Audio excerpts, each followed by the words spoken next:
Line of actual control বা এলএসিতে গত কয়েক বছর ধরে চীন ও ভারতের মধ্যে উত্তেজনা চলছে।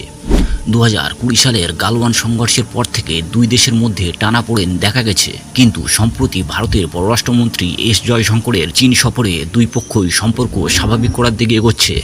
লাইন অফ অ্যাকচুয়াল কন্ট্রোল বা এলএসি হলো ভারত ও চীনের মধ্যে একটি অস্থায়ী সীমানা যা প্রায় 3440 কিলোমিটার দীর্ঘ। এই সীমানা স্পষ্টভাবে চিহ্নিত নয়, যার কারণে প্রায়ই দুই দেশের সেনাবাহিনীর মধ্যে মুখোমুখি পরিস্থিতি তৈরি হয়।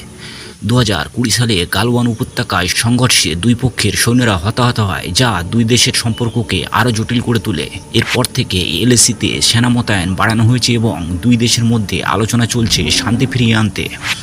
সম্প্রতি 2024 সালের অক্টোবরে কাজানে প্রধানমন্ত্রী নরেন্দ্র মোদী ও চীনা প্রেসিডেন্ট শি জিনপিংয়ের বৈঠকের পর সম্পর্ক উন্নতির দিকে এগোচ্ছে।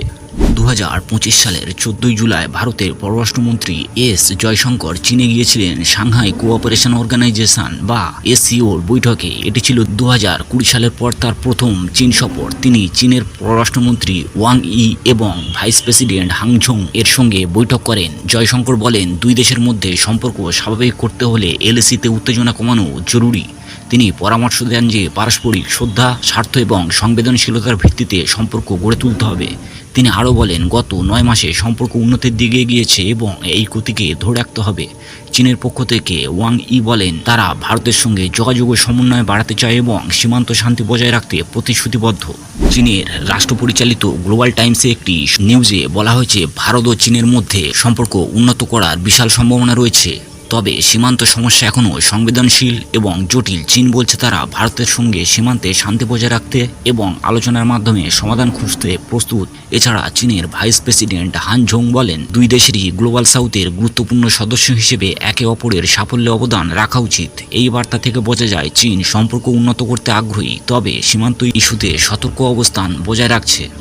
ভারত ও চীন সম্প্রতি কিছু আস্থা বৃদ্ধিকারী পদক্ষেপ নিয়েছে, যেমন 2025 সালের গ্রীষ্মে কৈলাস মানস সরোবরের যাত্রা পুনরায় শুরু হয়েছে, যা ভারতের দীর্ঘদিনের অনুরোধ ছিল।